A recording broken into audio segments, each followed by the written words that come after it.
캐나다의 심리학자들이 실험실에 쥐들의 머리에다가 전기 막대기를 꼽아서요, 쥐들이 자신의 보상 회로를 직접 자극을 할 수 있게 해줬어요. 그렇게 했더니 쥐들이 먹지도 않고 잠도 안 자고 계속 스위치를 눌러가지고 자신의 보상 회로를 계속 자극을 하고 있었대요.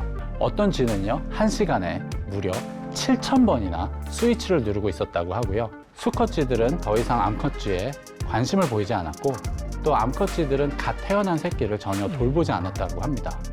계속 하루 종일 스위치만 누르고 있는 거죠. 연구자들이 쥐들이 굶어 죽는 것을 막게 하려고 어쩔 수 없이 이 전기 막대기를 떼어냈다고 합니다. 여러분들, 중독하면 뭐가 떠오르세요? 많은 분들이 마약 중독을 떠올리실 텐데요. 스마트폰 중독이 스마트폰 자체에 대한 중독은 아니에요. 스마트폰 중독은요, 사실은 스마트폰 안에 들어있는 앱에 대한 중독입니다.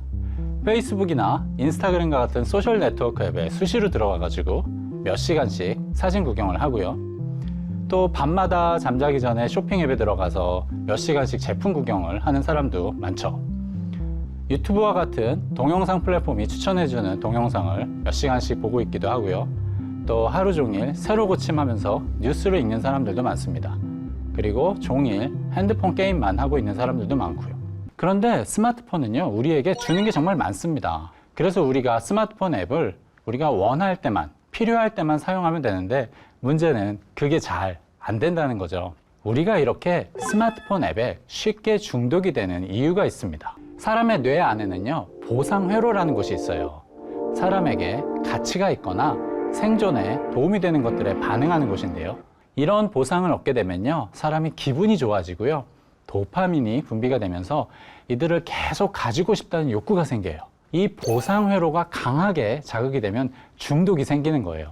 마약은 보상회로를 가장 강하게 자극하는 좀 극단적인 경우고요. 음식이나 사랑, 돈, 다른 사람에게 받는 칭찬이나 인정, 제품, 운동, 이런 것들도 보상회로를 강하게 자극을 하면 중독이 생기게 됩니다. 그래서 사람들이 운동 중독도 생기고, 또 사랑 중독도 생기고, 칭찬 중독도 생기고요, 쇼핑 중독도 생기는 거죠. 그 이유가 다 뇌 속에 있는 보상회로 때문입니다. 이 보상회로가 얼마나 무섭냐면요, 캐나다의 심리학자들이 실험실에 쥐들의 머리에다가 전기 막대기를 꼽아서요, 쥐들이 자신의 보상회로를 직접 자극을 할 수 있게 해줬어요. 그렇게 했더니 쥐들이 먹지도 않고 잠도 안 자고 계속 스위치를 눌러가지고 자신의 보상회로를 계속 자극을 하고 있었대요. 어떤 쥐는요, 1시간에 무려 7,000번이나 스위치를 누르고 있었다고 하고요. 수컷 쥐들은 더 이상 암컷 쥐에 관심을 보이지 않았고, 또 암컷 쥐들은 갓 태어난 새끼를 전혀 돌보지 않았다고 합니다. 계속 하루 종일 스위치만 누르고 있는 거죠. 연구자들이 쥐들이 굶어 죽는 것을 막게 하려고 어쩔 수 없이 이 전기 막대기를 떼어냈다고 합니다. 사람도 할 수만 있으면요, 하루 종일 자기 보상회로를 자극하면서 살게 될 거예요. 그런데 이런 일은요, 현실에서 불가능합니다. 맛있는 음식도요, 배가 부르면 더 이상 먹을 수가 없겠죠. 운동도요, 체력에는 한계가 있어가지고요, 하루 종일 운동을 할 수는 없습니다.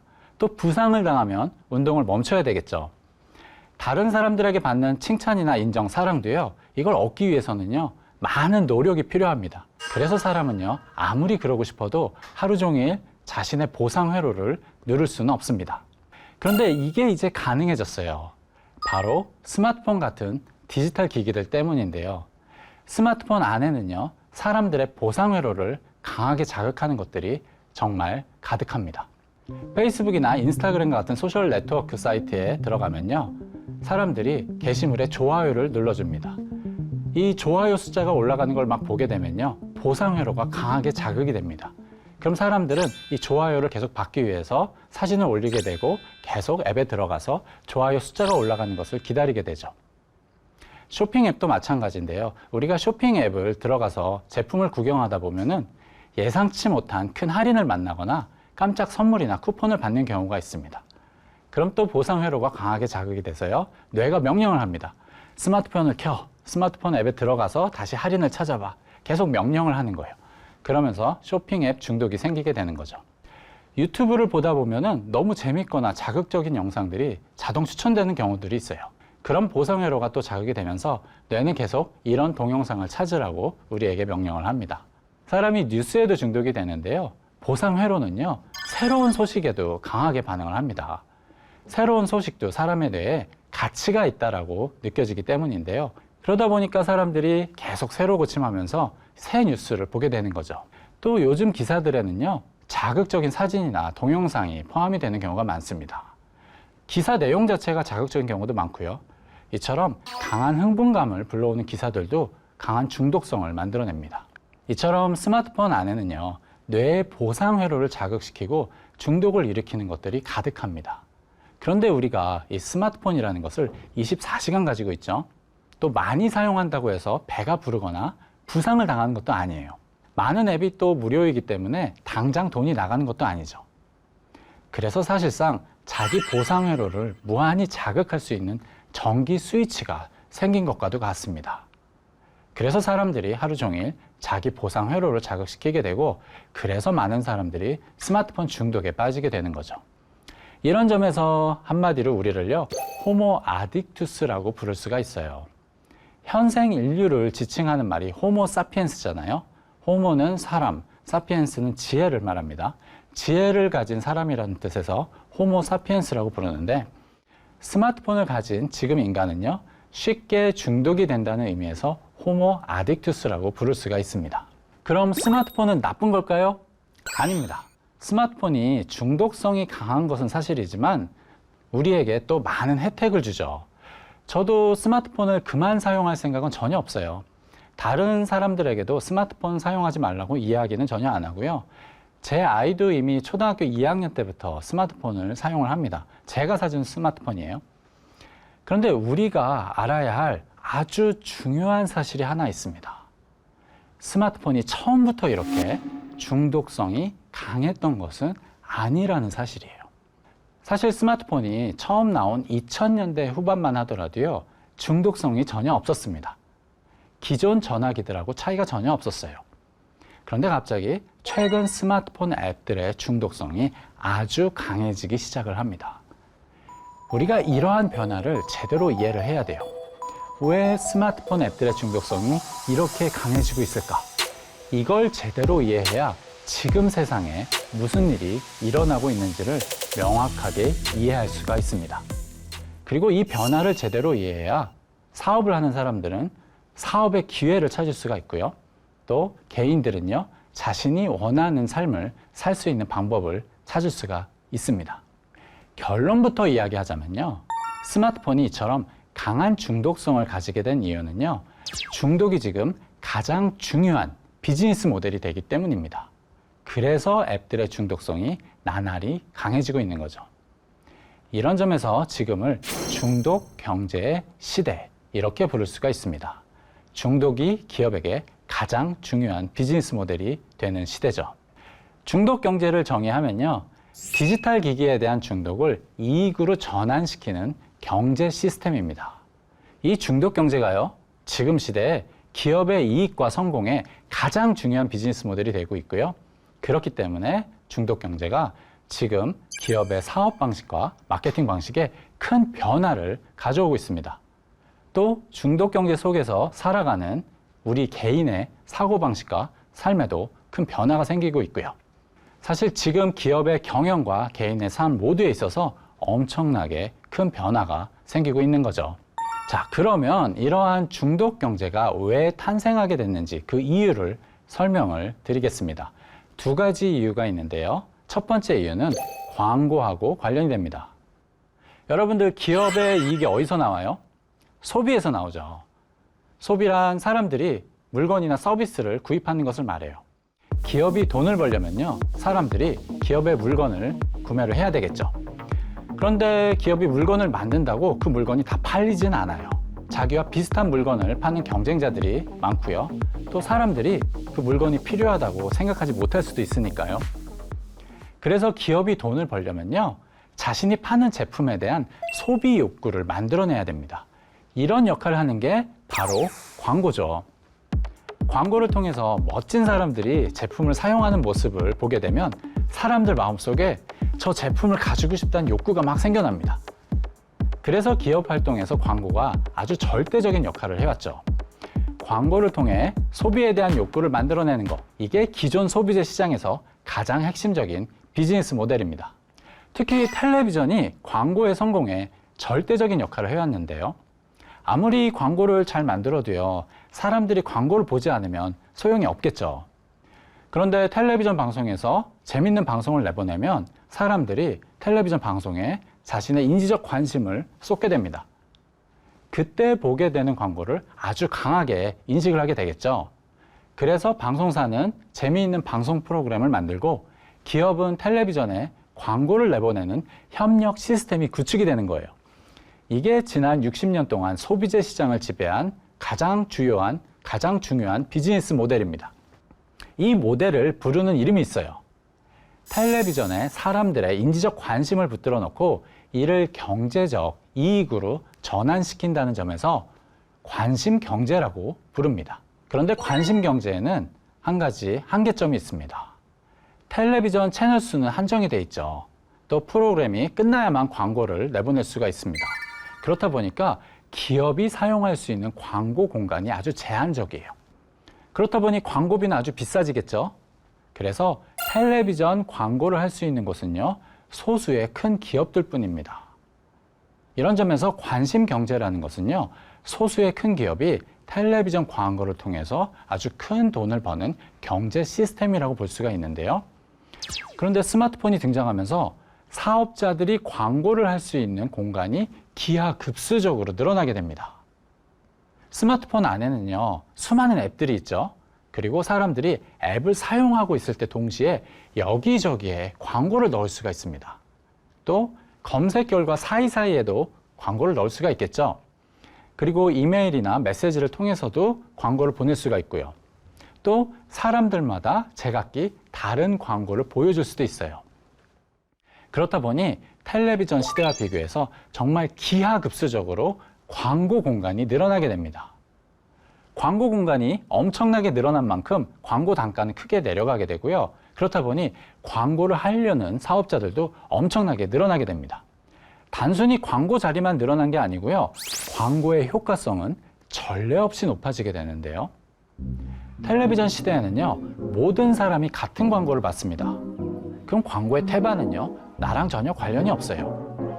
예를 들어 가지고 제가 텔레비전을 보고 있는데 기저귀 광고가 나오면 저는 당연히 관심을 가지지 않겠죠. 그런데 지금은요, 사람들의 데이터를 기반으로 그들이 필요로 하는 것, 원하는 것을 광고를 보여줍니다. 그래서 사람들이 광고를 무시하기 어렵습니다. 본능적으로 광고에 관심을 가지게 되는 거죠. 광고 공간은 기하급수적으로 늘어났습니다. 그리고 광고 단가는 저렴해졌어요. 그런데 광고 효과성은 전례 없이 높아진 거죠. 그렇다 보니 이제는요, 모든 사업자들이 광고를 하고 싶어 합니다.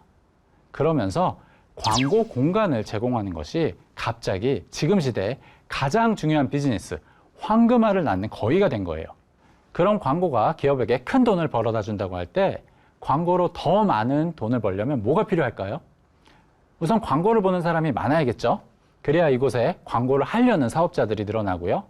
그리고 광고의 효과성이 높아지려면 사람들이 앱에서 많은 활동을 해야 되겠죠. 활동을 많이 하면 이 사람이 어떤 사람이고 뭘 좋아하는지 파악할 수가 있고 거기에 맞는 맞춤형 광고를 보여줄 수가 있습니다. 더 많은 사람들이 앱을 사용하게 만들고 더 오래 사용하게 만들고 앱에서 더 많은 활동을 해야 되겠죠. 그래서 지금 시대의 기업들은 스마트폰 중독을 목표로 할 수밖에 없는 겁니다. 그래서 중독 경제가 만들어지고 있는 거죠. 광고 시장의 성장과 더불어서 중독 경제가 탄생한 두 번째 이유가 있습니다. 바로 소비의 성격이 변한 것인데요. 과거에는요, 사람들의 소비가 일회성이 강했습니다. 하나의 제품을 사고 나면요, 제품이 고장나거나 낡을 때까지는 한동안 제품을 구매를 하지 않았죠. 또 영화를 보더라도 극장에 가서 한 편의 영화를 보고 나면요, 한동안은 극장에 가지를 않았습니다. 매장에 가는 것도요, 한 매장에서 몇 개의 제품을 사고 나면 다른 제품들은 다른 매장에서 구매를 했습니다. 소비가 단편적이었죠. 그런데 지금은 소비가 연속성과 확장성을 가집니다. 요즘은요, 하나의 제품을 구매하고 나면 관련된 제품을 추가로 구매해야 되는 경우가 참 많아요. 특히 디지털 상품들이 그런데요. 앱이나 게임을 사용하면서 추가적으로 구매해야 되는 것들이 굉장히 많죠. 또 매장의 경우도요, 매장이 취급하는 제품 수가 기하급수적으로 늘어나면서 하나의 매장에서 삶에 필요한 모든 것을 구매할 수 있습니다. 영화 시청도요, 극장에 가서 한 편의 영화를 보는 게 아니라 OTT 플랫폼에 가서 자신이 보고 싶은 모든 영화와 드라마를 보는 게 가능해졌죠.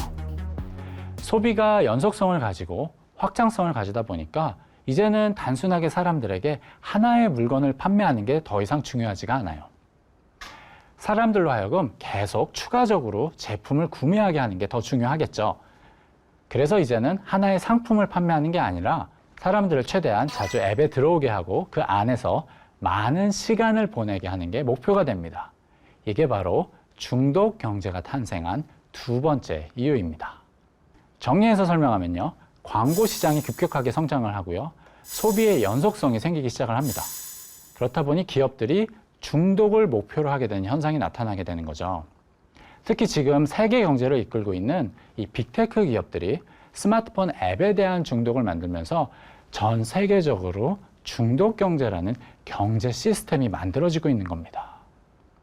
이제는요, 사람들을 중독시켜야만 사업자들이 성공할 수 있는 시대가 되는 거죠. 이게 엄청나게 중요하고 큰 변화예요. 우리는 잘 못 느낄 수도 있습니다. 그냥 매일매일 스마트폰을 사용하고 있을 뿐이니까요. 하지만 지난 150년 정도의 소비자 시장의 긴 역사 안에서 보게 되면요, 사실은 엄청난 패러다임 변화가 생기고 있는 거예요. 완전히 새로운 세상이 시작이 되고 있는 것과도 같습니다. 이러한 패러다임의 변화를 잘 이해해야 우리가 지금 세상에서 일어나고 있는 일들을 제대로 이해할 수가 있습니다. 또 중독 경제를 제대로 이해해야 사업자들은요, 어떻게 자신이 사업의 기회를 찾고 성공할 수 있는지 그 답을 찾아낼 수가 있습니다. 또 중독 경제를 잘 이해해야 개인들은요, 자신이 행복하게 사는 법, 자신이 원하는 목표를 이루는 방법을 찾을 수가 있습니다. 그래서 지금 시대가 중독 경제라는 것을 깨닫는 것이 중요합니다. 지금부터는요, 중독 경제 관점에서 우리가 일상적으로 많이 사용하고 있는 스마트폰 앱에 대해서 이야기를 좀 해보려고 합니다. 중독 경제를 이해하면요, 왜 스마트폰 앱들이 지금 이런 모습인지를 쉽게 이해할 수가 있고요. 또 어떤 앱은 성공을 하고 어떤 앱은 그렇지 못한지도 이해를 할 수가 있습니다. 그리고 앞으로 앱들이 어떻게 진화할 것인지도 어느 정도 예측이 가능합니다. 먼저 페이스북에 대한 이야기를 좀 해볼게요. 페이스북은 세계 1위의 소셜 네트워크 앱이죠. 그런데 페이스북의 성공에 가장 큰 기여를 한 것으로 여겨지는 것이 바로 좋아요 버튼입니다. 페이스북은 원래 커멘트 방식을 사용했어요. 사람들이 직접 글을 써서 반응을 올리는 거죠. 이게 페이스북의 정체성과도 같았는데요, 페이스북이 이 방식을 포기하고 좋아요 버튼을 도입합니다. 그런데 왜 이 간단한 장치가 페이스북 성공에 가장 큰 기여를 한 것으로 여겨지는 걸까요? 그리고 재밌는 것은 다른 소셜 네트워크 앱들이 모두 페이스북의 좋아요 버튼을 따라서 사용하고 있습니다. 심지어 최근 구글이 운영하는 유튜브마저도 이 좋아요 방식을 따라서 사용을 하고 있어요. 왜 모든 앱이 좋아요 버튼을 사용하는 걸까요?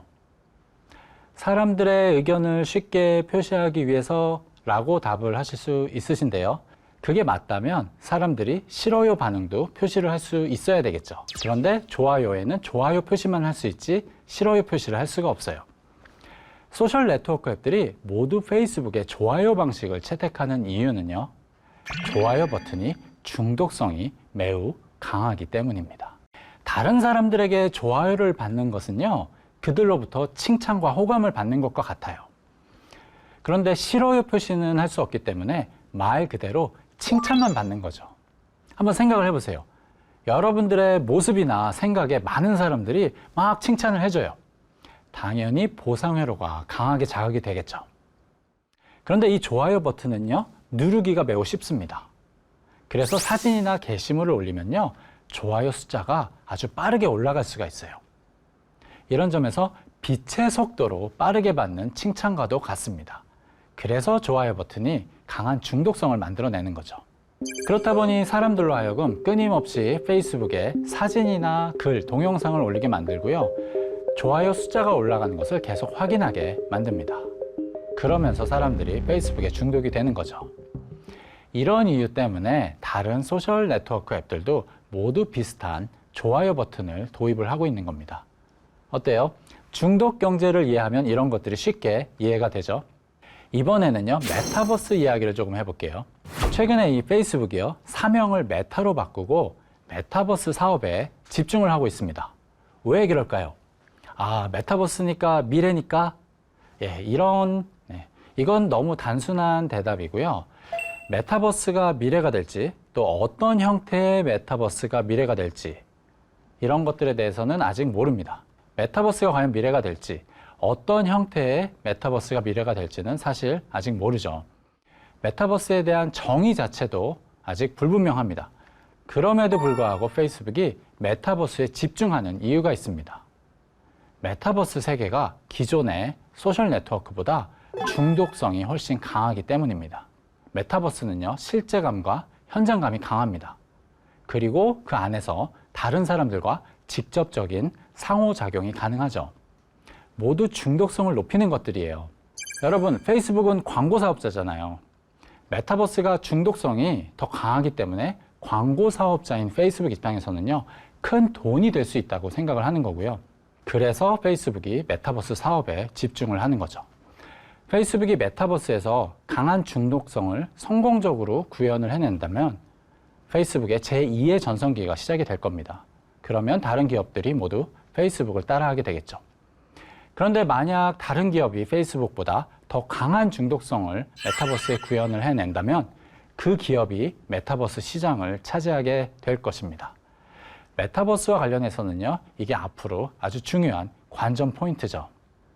이번에는 유튜브에 대해서 이야기를 좀 해보겠습니다. 유튜브 말고도요, 동영상 플랫폼들은요, 수없이 많습니다. 그런데 왜 이 중에서 유튜브가 가장 큰 성공을 했을까요? 바로 유튜브의 알고리즘과 자동 재생 시스템 때문인데요. 사람들은요, 유튜브의 알고리즘이 자기가 좋아하는 것을 찾아준다고 생각하기 쉽습니다. 사실은 그렇지가 않습니다. 알고리즘은요, 오로지 사람들을 더 오래 동영상을 보게 만드는 게 목적입니다. 그래서 동영상을 계속 시청하다 보면 점점 더 자극적이거나 선정적인 콘텐츠들이 추천이 됩니다. 알고리즘은 사실상 사람들을 중독시키는 것을 목적으로 하는 거죠. 실제로 페이스북이 발표한 자료가 있는데요. 너무 선정적이거나 폭력적이어서 페이스북에서 금지가 되는 콘텐츠들이 있어요. 이 경계선에 가까울수록 사람들의 몰입도가 증가한다고 합니다. 당연히 알고리즘은 경계선 수준의 콘텐츠를 추천하게 됩니다. 시청 시간을 늘려야 되니까요. 자극적이고 선정적인 콘텐츠에 사람들이 자동 추천되기 때문에 유튜브나 페이스북의 동영상에 쉽게 중독이 되는 거죠. 이번에는 틱톡에 대해서 이야기를 좀 해보겠습니다. 틱톡이라고 15초의 짧은 동영상을 올리는 서비스가 있죠. 이 서비스가 지금 엄청난 성공을 거두고 있어요. 그런데 왜 사람들이 이렇게 15초의 짧은 동영상을 좋아하는 걸까요? 역시 중독과 관련이 있습니다. 15초라는 짧은 시간 안에 사람들을 몰입시켜야 되기 때문에 틱톡의 컨텐츠는 유튜브보다 더 자극적일 수밖에 없습니다. 그래서 틱톡의 컨텐츠가 더 중독성이 강한 거죠. 그리고 크리에이터 입장에서도요, 유튜브보다 더 빠르게 칭찬을 받을 수가 있습니다. 사람들이 동영상을 보는데 15초밖에 걸리지 않기 때문에 15초면 좋아요 반응이 올라올 수 있는 거죠. 틱톡은 영상을 올리는 사람과 보는 사람 모두에게 유튜브보다 더 중독성이 강합니다. 이게 틱톡의 성공 비결이죠. 이번에는 쇼핑 앱에 대해서 이야기를 좀 해볼게요. 요즘 쇼핑 앱들을 들어가 보면 깜짝 할인이나 깜짝 선물 이런 것들이 정말 많습니다. 타임딜도 많고요. 또 한정판 제품도 많이 판매합니다. 최근 들어서 모든 쇼핑 앱들이 이런 것을 다 많이 제공을 하고 있는데요. 그런데 이런 할인이나 선물, 타임딜은요, 기업 입장에서는 손실이 나는 일이겠죠. 그럼에도 불구하고 이런 것을 제공하는 이유가 이런 것들이 바로 앱에 대한 강한 중독성을 만들어내기 때문입니다. 똑같은 할인이라고 하더라도요, 언제 할인을 받을지 모르면요, 뇌의 보상 회로가 훨씬 강하게 자극이 됩니다. 같은 선물이라도 깜짝 선물을 받으면 기쁨이 400%나 강하다고 해요. 보상 회로를 강하게 자극시키기 때문에 사람들을 쇼핑 앱에 중독시키는 중요한 역할을 합니다. 그래서 기업 입장에서는 손실이 나더라도 이런 할인을 제공을 하는 거죠. 이번에는 게임 이야기를 좀 해보겠습니다. 사실 저도 게임을 정말 좋아합니다. 어렸을 때부터 오락실에서 살았고요. 지금도 게임을 정말 많이 하는데요. 그런데 과거의 게임하고 지금의 게임하고는요, 몇 가지 중요한 차이점이 있습니다. 우선은요, 게임을 할 때 아이템이 주어지잖아요. 그런데 어떤 아이템을 받을지 모릅니다. 어떤 아이템을 받을지 모르는 상태에서 귀한 아이템, 레어 아이템을 받게 되면 보상 회로가 강하게 자극이 됩니다. 그리고 보상이 주어질 때 화려한 그래픽이나 현란한 소리가 나는 경우가 많아요. 그럼 뇌가 보상을 받았다는 사실을 강하게 인식합니다. 설령 보상 자체가 작더라도 화려한 그래픽이나 현란한 소리가 나오게 되면요, 뇌는요, 내가 보상을 받았다는 사실을 아주 강하게 인식을 하게 되는 거죠.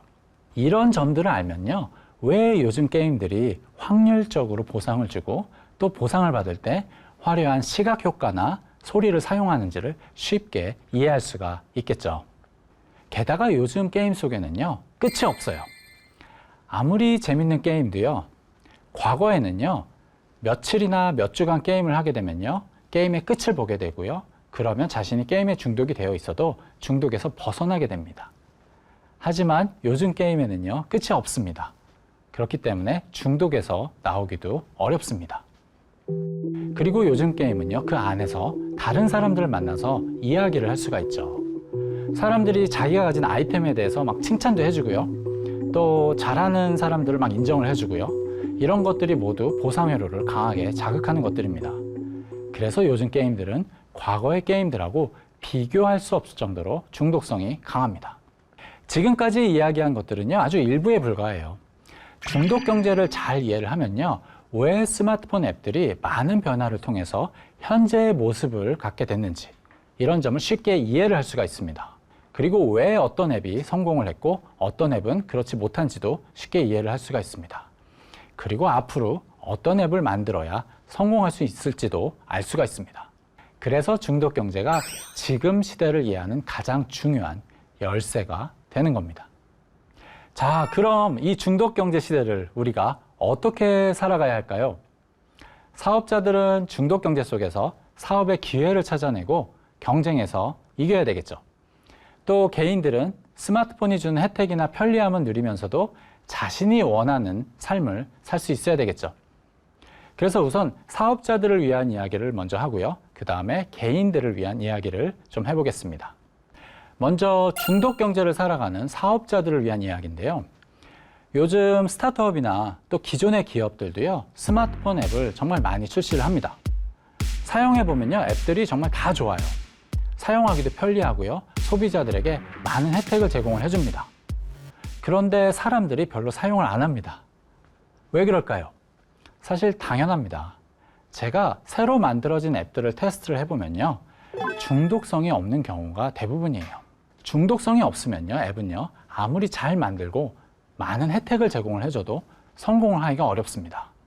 게다가 기존에 성공한 앱들은요, 이미 강한 중독성을 가지고 있고요, 사람들은 이미 이런 앱에 중독이 되어 있는 상태죠. 그래서 자신이 새로 만든 앱에 중독의 장치가 없으면 성공하기가 어렵습니다. 중독 경제 시대에는요, 자신의 앱에도 중독의 장치를 마련을 해야 됩니다. 그리고 이미 성공한 앱과의 경쟁에서 승리하기 위해서는요, 이들보다 더 강한 중독을 만들어낼 수 있어야 합니다. 아니면 전에 없던 새로운 중독의 장치를 찾아내야 되겠죠. 이런 점을 깨닫지 못하면요, 아무리 좋은 앱을 만들어도 성공하기 어려운 시대가 바로 중독 경제의 시대입니다. 그러면 사람들을 중독시키는 것만이 사업자의 길일까요? 그렇지는 않습니다. 중독 경제가 심화되면 될수록 중독에서 벗어나고 싶어하는 사람들도 많아질 수밖에 없어요. 사람들을 중독에서 벗어나게 도와주는 사업도 앞으로 유망할 수밖에 없습니다. 예를 들어서 오프라인에서 인간적이고 친밀한 관계 형성에 기회를 제공하는 서비스가 앞으로 유망할 것으로 예상이 됩니다. 또한 중독 경제 시대에는요, 자기 관리나 목표 달성이 어려울 수밖에 없어요. 그래서 사람들의 자기 관리를 도와주거나 목표 달성을 도와주는 서비스도 유망할 것으로 예상이 됩니다. 디지털 중독에서 잠시라도 벗어나게 해주는 서비스도 앞으로 유망하리라 예상이 됩니다. 이번에는 중독 경제를 살아가는 개인들을 위한 이야기를 좀 해보겠습니다. 중독 경제 시대에는요, 자기 관리를 하고 원하는 목표를 달성하기가 무척 어렵습니다. 자기 관리를 하거나 원하는 목표를 달성하기 위해서는요, 많은 시간이 필요하고 많은 노력이 필요하겠죠. 힘든 일입니다. 반면 스마트폰 안에는요, 당장 나를 즐겁게 하는 것들이 너무 많아요. 그래서 중독 경제 시대에는요, 자기 관리나 목표를 위해 노력하는 게 정말 어려울 수밖에 없습니다. 어르신들 중에 요즘 젊은이들이 의지가 약하다는 이야기를 하시는 분들이 종종 있어요. 이거는 좀 잘못된 이야기라고 생각을 합니다. 예전에는요, 스마트폰처럼 쉽게 자기를 즐겁게 하는 것들이 없었어요. 그래서 오랜 시간 목표를 위해서 노력을 하는 것이 쉬웠던 거죠. 그런데 지금은 그러기가 어렵습니다. 의지가 약해진 것이 아니라 쉽게 얻을 수 있는 즐거움이 너무 많아진 거죠. 젊은 사람들이 의지가 약하다는 그런 이야기를 하는 사람들도요, 만약 그들이 지금 시대의 젊은이로 살아간다면 똑같이 강한 의지를 가지기가 어렵습니다. 그러면 중독 경제 시대에 우리가 어떻게 자기 관리를 하고 원하는 목표를 달성할 수 있을까요? 우선은요, 너무 큰 목표를 세우는 것은 좋지가 않습니다. 쉽게 얻을 수 있는 즐거움이 많기 때문에 큰 목표는 포기하기도 쉽습니다. 그래서 대신에 쉽게 달성할 수 있는 작은 목표들을 최대한 많이 만드세요. 이런 작은 목표들을요, 하나씩 달성해 가면서 목표 달성의 기쁨을 자주 많이 느끼는 게 아주 중요합니다. 일단 목표 달성의 즐거움을 느끼기 시작을 하면요, 그때서부터 조금씩 목표를 크게 잡으세요. 이런 과정을 반복하고 습관화하면 자신이 원하는 목표를 훨씬 쉽게 달성할 수가 있습니다. 중독 경제 시대에는요, 집중하는 것도 어렵습니다. 끊임없이 알림이 오잖아요. 일을 하고 싶어도 일에 집중하기가 어렵고요. 심지어 쉬고 싶을 때도 쉬는 것에 집중하기가 어렵습니다. 그럼 우리가 어떻게 집중을 할 수 있을까요? 우선은요, 모든 알림을 꺼놓으세요. 스마트폰 안에 수많은 앱들이 우리에게 끊임없이 알림을 보내잖아요. 이런 알림이 오는데 우리가 무언가에 집중하는 것은 사실상 불가능합니다. 그리고 자신만의 집중의 기술을 찾아야 합니다. 가령 온전히 집중할 수 있는 시간을 정해놓고서 그 시간만큼은 스마트폰을 꺼놓고 집중을 하는 것도 방법이고요. 아니면 집중의 장소, 집중의 공간을 하나 만드세요. 도서관이 될 수도 있고요. 카페가 될 수도 있고 집의 한 장소가 될 수도 있어요. 이곳에 가면은 스마트폰을 꺼놓고 일이나 공부에만 집중을 하는 거죠. 이런 집중의 공간을 찾으면 훨씬 집중하기가 쉽습니다. 음악을 이용할 수도 있어요. 제가 사용하는 방법인데요. 저는 책을 쓸 때 늘 같은 음악을 듣습니다. 대신에 이 음악은요, 다른 일을 할 때는 듣질 않습니다. 책을 쓸 때만 듣는 거죠. 그러면 이 음악을 듣는 순간에 글쓰기에 집중하기가 훨씬 쉽습니다. 중독 경제 시대에는요, 무언가에 집중하기가 참 어렵습니다. 그래서 자신만의 집중의 기술이나 습관을 찾아야 됩니다. 이게 자신이 원하는 삶을 살아가고 원하는 일을 하는데 아주 중요합니다. 중독 경제 시대에는요, 소비를 제어하는 것도 어려워요. 끊임없이 광고에 노출이 되고 할인에 노출이 되기 때문에 소비에 대한 욕구가 자꾸 생길 수밖에 없습니다. 그렇다 보니까 자기도 모르게 많은 물건을 구입하게 되죠. 게다가 요즘은요, 돈을 쓴다는 느낌도 잘 안 들어요. 클릭 한 번이나 손가락 한 번 되는 것으로 결제가 되니까 뇌가 돈이 나간다는 생각을 못 합니다. 그래서 돈이 줄줄 빠져나가는 거죠. 소비를 조절하기 위해서는요, 우선 광고 추적에서 벗어나야 돼요. 광고가 나를 잘 이해하면요, 내가 본능적으로 관심을 가질 만한 제품을 광고로 보여주겠죠. 하지만 광고가 나를 모르면요, 내가 전혀 관심이 없는 것들을 보여주게 됩니다. 그럼 아무리 광고에 많이 노출이 되어도 소비 욕구가 생기지 않습니다. SNS를 사용하지 않는 것도 중요한데요. SNS에 들어가면요, 멋지고 잘난 사람들의 모습에 자동으로 추천이 돼요. 알고리즘이 이런 사람들을 보여주는 거죠. 이런 사람들을 자꾸 보게 되면요, 어느 순간 자신에 대한 만족감이 떨어질 수밖에 없습니다. 자존감이 낮아지기도 하고요. 그러면 자신의 자존감을 회복하기 위해서 소비를 늘리게 됩니다. 그래서 SNS는 가급적 사용하지 않는 것이 좋습니다. 중독 경제 시대에는요, 구매를 미루는 습관을 가지는 것도 중요한데요. 우리가 가지는 대부분의 소비 욕구는요, 정말로 그 물건이 필요해서 가지는 욕구가 아니고요, 광고나 SNS 때문에 일시적으로 만들어진 경우가 많습니다. 사실 그냥 놔두면요, 대부분 사라지는 욕구예요. 실제로 제가 학생들에게 한 달 정도 매일 소비 욕구에 대해서 기록하게 한 적이 있습니다. 너무 가지고 싶은 제품을 보게 되면요, 처음에는요, 욕구가 아주 강렬해요. 한 달 정도 지나면요, 대부분 그 욕구가 크게 줄어들어 있다는 것을 발견하게 됩니다. 그래서 갖고 싶은 욕구가 강하게 생길 때는요, 바로 구매하지 말고 일단은 미루는 습관을 가지는 게 소비를 제어하는 데 아주 중요합니다. 이번에는 중독 경제를 살아가는 부모들을 위해서 이야기를 조금 해보겠습니다. 중독 경제 시대에는요, 자녀 교육이 정말 어렵습니다. 특히 요즘 아이들이나 청소년들 사이에서 스마트폰 중독이 정말 많다고 해요. 그렇다고 스마트폰 사용을 막을 수도 없죠. 친구들은 다 사용하고 있는데 못 쓰게 하면 반항심만 키우게 될 수 있겠죠. 그렇다고 그냥 놔둘 수도 없습니다. 중독 경제가 아이들에게 많은 영향을 미치기 때문인데요. 우선 첫 번째 영향은요, 중독 경제 시대에는 아이들이 잘 기다리지 못하게 됩니다. 사람의 삶에서는요, 오랜 기다림이나 오랜 노력 끝에 아주 큰 보상이 오는 경우가 많아요. 어린 시절에 이런 것을 배우는 게 정말 중요합니다. 하지만 중독 경제 시대에는요, 기다림의 가치, 노력의 가치를 배우기가 정말 어려워요. 기다리지 않아도 노력하지 않아도 쉽게 얻을 수 있는 즐거움이나 칭찬이 많기 때문이죠. 두 번째 문제는요, 중독 경제 시대를 살아가는 아이들은요, 부모의 보상을 원하지 않을 수가 있습니다. 부모가 주는 칭찬이나 인정은요, 원래 아이들에게 정말 큰 보상이에요. 과거의 아이들은요, 부모에게 칭찬받고 인정받기 위해서 착하게 행동하고 열심히 공부하고 열심히 운동하고 그랬습니다. 그런데 지금은요, 부모의 칭찬이나 인정이 없어도요, 아이들의 보상 회로를 자극하는 것들이 너무 많습니다.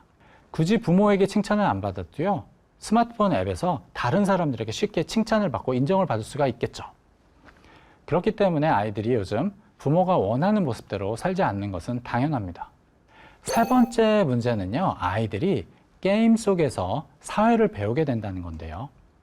예전의 게임은요, 대부분 혼자 하는 게임이었어요. 게임 안에 다른 사람들이 없었죠. 지금은 게임 안에서 다른 사람들을 만나고 이들과 대화를 하고 상호작용을 합니다. 그래서 게임 안에서 사람에 대해서 배우게 되고요, 사회에 대해서 배우게 되는 거죠. 그런데 게임 속 사회에서는요, 남들보다 높은 계급을 얻거나 좋은 아이템을 내가 손에 넣거나 어떤 방법을 쓰던 남들을 이기는 게 보상을 받습니다. 그리고 이게 좋은 것이라고 배우게 되죠. 게임 속 사회에서 세상에 대해서 배우고 세상에서 살아가는 법을 배우게 되면요, 현실 세계에서도 게임에서 배운 대로 살아가기가 쉽겠죠. 그렇다고 디지털 기기의 사용을 막을 수는 없습니다. 막을 수도 없고 막을 필요도 없어요. 대신 이 두 가지만 확실하게 해주시면 됩니다. 우선 아이들이 기다림의 가치, 노력의 가치를 배울 수 있게 해주셔야 돼요. 그러기 위해서는요, 아이들이 오랜 시간 기다렸거나 노력했을 때 큰 보상을 받는 경험을 할 수 있게 해줘야 됩니다. 그래서 아이들에게 약속한 것은요, 철저하게 지키셔야 돼요. 빈말로 한 약속이더라도 아이들이 오래 기다렸으면요, 꼭 지켜주셔야 됩니다. 그리고 아이들이 열심히 노력한 것에 대해서는요, 결과와 상관없이 확실하게 칭찬해주고 보상을 해주셔야 됩니다.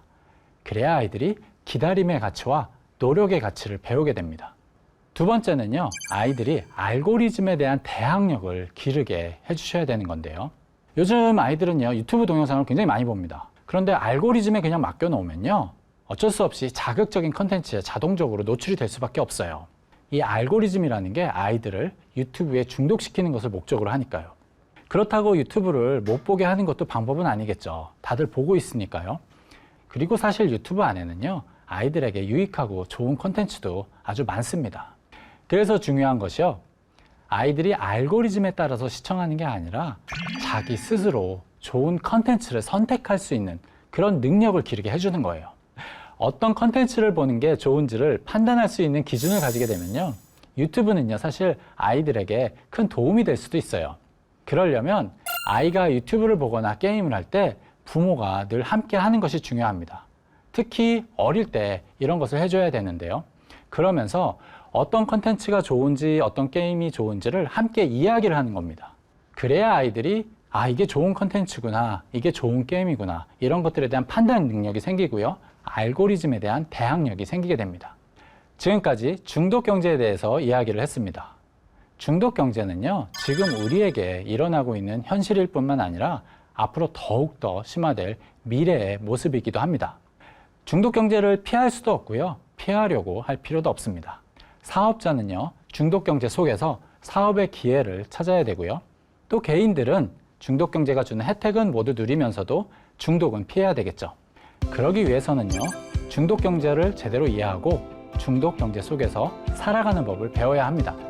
중독 경제 속에서 우리가 원하는 것을 얻는 방법, 행복한 삶을 사는 방법, 우리 다 같이 함께 찾아보면 좋겠습니다. 지금까지 김병규였습니다. 감사합니다.